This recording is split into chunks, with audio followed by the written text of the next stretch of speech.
सारस और केकड़ा की कहानी बहुत समय पहले की बात है। एक घने जंगल के बीचों बीच एक बहुत ही सुंदर झील था। उस झील में बहुत सारी मछलियां और केकड़ा भी रहता था। वो सब बहुत खुशी से मिलजुल कर रहते थे। लेकिन हर रोज उस झील के किनारे एक सारस आकर मछलियां पकड़कर अपना पेट पूजा करता था। जब भी सारस झील किनारे आ पहुंचता तब सारे मछलियों के बीच भागा दौड़ी शुरू हो जाता था। ऐसे दिन बीतता गया। धीरे धीरे सारस बूढ़ा और कमजोर होने लगा। पहले की तरह वो शिकार भी नहीं कर पा रहा था। सारस बहुत दुखी होकर झील किनारे बैठ गया।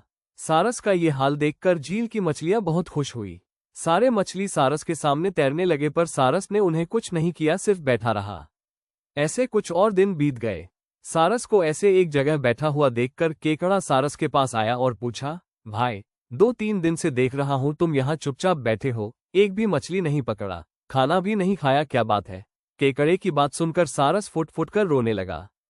सारस ने कहा, क्या बताएं दोस्त, मैं बहुत ही दुखी हूं। कुछ दिन पहले एक ज्योतिषी ने मुझे एक बात बताया कि बहुत ही जल्दी यह झील सूखने वाला है। बिना पानी के तुम सब कैसे जी पाओगे? तुम सब मर जाओगे। तुम लोगों की मुझे बहुत चिंता हो रहा है, इसलिए मैंने खाना पीना छोड़ दिया। केकड़े ने कहा, क्या बोल रहे हो? ये तो बहुत गंभीर और चिंता की बात है, मुझे सबको बताना होगा। सारस की बात केकड़े ने झील की सारी मछलियों को बताया। सारी मछलियां और केकड़ा मिलकर सारस के पास गए और बोला, क्या बोल रहे हो, झील सूख जाएगा? तब हम सब कहाँ जाएंगे? क्या करेंगे? कोई तो उपाय होगा ना बचने का। हम सबने तुमको हमारा दुश्मन समझा पर तुम तो हमारे दोस्त निकले। हम लोगों के चिंता के कारण तुमने खाना पीना छोड़ दिया। दोस्त, अब तुम ही कोई उपाय बताओ। सारस ने कहा, अच्छा लगा सुनकर कि तुम सबने मुझे दोस्त माना है। एक उपाय है, कुछ ही दूर पर एक तालाब है। अगर तुम लोग चाहो तो मैं एक एक करके तुम लोगों को वहां छोड़ सकता हूं। सारे मछली मान गए और कहा, ठीक है, ठीक है। तालाब में पहुंचाने के लिए अगले दिन से सारस एक एक मछली को अपने चोंच पर लेकर जाना शुरू किया। ऐसे कुछ दिन बाद केकड़े की बारी आई। सारस केकड़े को लेकर रवाना हुआ।